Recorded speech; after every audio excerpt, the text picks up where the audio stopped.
Wanajeshi 8,000 kutoka vitengo tofauti vya ulinzi wa rais walifanya gwaride katika mji mkuu wa Kinshasa ili kuonyesha uwezo wao wa kuilinda nchi hiyo.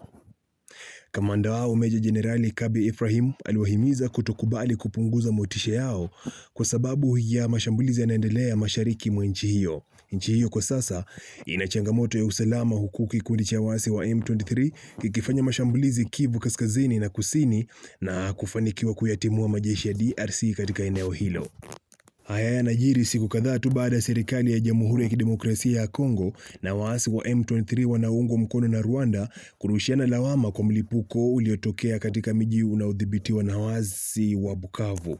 Kunyoshewa vidole juu ya tukio la Alhamisi kumezidisha hali ya wasiwasi mashariki mwa Kongo, ambapo harakati za waasi kuteka miji zaidi mwaka huu kimevutia makundi zaidi ya nje.